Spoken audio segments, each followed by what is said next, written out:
Halo semuanya, Presiden ke-7 Indonesia, Pak Joko Widodo, yang baru saja lengser pada tanggal 20 Oktober 2024, ternyata masih jadi bahan perbincangan panas di tahun 2025 ini.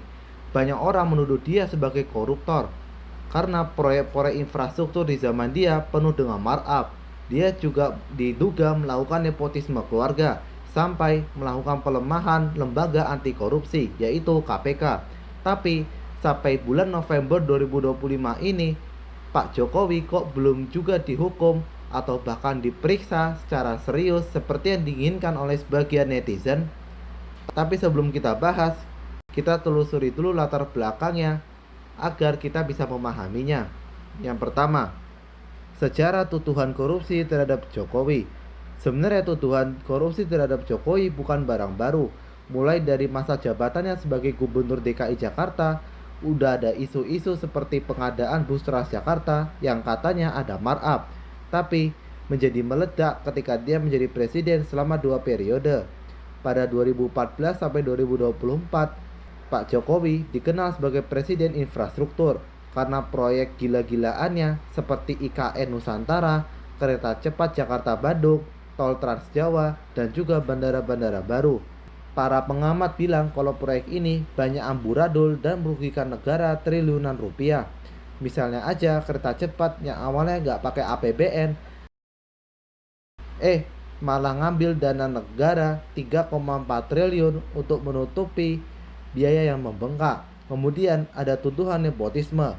Anaknya yaitu Gibran menjadi wakil presiden karena putusan MK yang kontroversial dan adik iparnya menjadi ketua MK serta bisnis keluarganya mendapatkan privilege dari pemerintah. Organisasi seperti YLBHI bahkan menyebut kalau Jokowi sebagai pemimpin korup dan pelanggar hukum yang terorganisir. Dimulai dari pelemahan KPK, revisi UU Minerba yang menguntungkan oligarki, sampai PSN yang merampas tanah rakyat di Wadas, Rempang, dan Papua.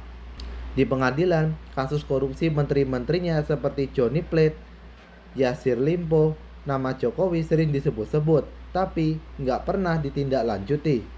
Aktivis kayak Mahfud MD juga melihat ada potensi markup di proyek kereta cepat karena biayanya mencapai 52 juta US dollar, padahal di Cina sendiri hanya 17 sampai 18 juta US dollar dengan kereta yang sama. Gilanya lagi, OCCRP memasukkan Jokowi sebagai salah satu tokoh paling korup di dunia karena menggunakan kekuatan negara untuk kepentingan pribadinya sendiri. 2. Realisasi tuduhan dan proses hukumnya mandek. Ketika Pak Presiden Jokowi menjadi presiden, ketika Jokowi masih presiden, tuduhan ini kayak angin lalu saja. KPK yang seharusnya menjadi garda terdepan pemberantasan korupsi dianggap lemah gara-gara revisi UU KPK tahun 2019 yang bikin lembaga ini lebih mudah dikendalikan eksekutif. Jokowi nggak mengeluarkan Perpu KPK meski ada desakan, dan Dewan Pengawas KPK dianggap dibentuk di bawah pengaruhnya.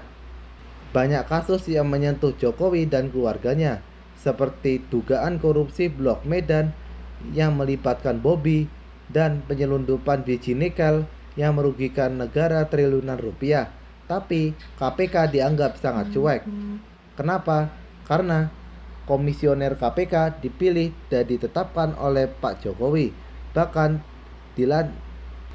di X banyak, sehingga ini menimbulkan perdebatan apakah Jokowi benar punya imunitas politik karena pengaruhnya masih kuat pasca lengser, apalagi ketika anaknya menjadi wapres. Contohnya aja yaitu kasus Tom Lembong yang dihukum karena korupsi gula impor. Padahal Tom Lembong sendiri tidak menikmati uang korupsinya dan dia melakukannya atas perintah presiden.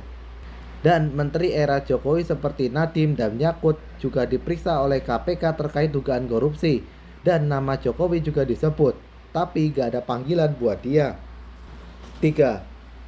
Berita terkini nasib Presiden Jokowi di bulan November 2025. Said Didu bilang kalau kasus Tom Lembong bisa jadi pintu buat Jokowi masuk penjara karena korupsi proyek. Presiden Prabowo juga bilang kalau dia geram sama korupsi dan dukung RUU perampasan aset, sekaligus hukuman mati untuk koruptor.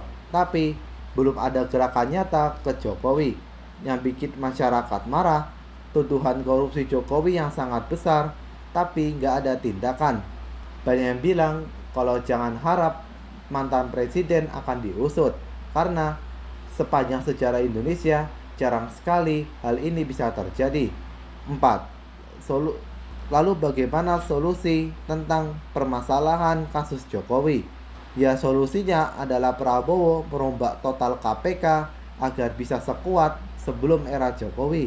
Prabowo juga harus bisa mendorong RUU perampasan aset yang mandek sejak era Jokowi, sehingga aset koruptor bisa dirampas tanpa ampun. Dan rezim sekarang harus bisa memberantas korupsi tanpa pandang bulu. Jadi tidak boleh memberantas korupsi hanya kepada para pelaku yang berseberangan dengan rezim dia. Semuanya harus ditindak karena korupsi adalah kejahatan luar biasa yang efek kerusakannya seperti kerusakan terorisme dan juga kerusakan narkoba. Jadi itulah cerita terkini mengapa Presiden Jokowi belum dihukum sampai video ini dibuat. Gimana menurut kalian? Kalau menurut saya sih ini kita lihat waktunya aja. Apakah Presiden Jokowi akan tetap dihukum atau malah bebas? Tapi kalau kalian punya pendapat sendiri silahkan tulis di kolom komentar. Terima kasih sudah menonton dan bye-bye.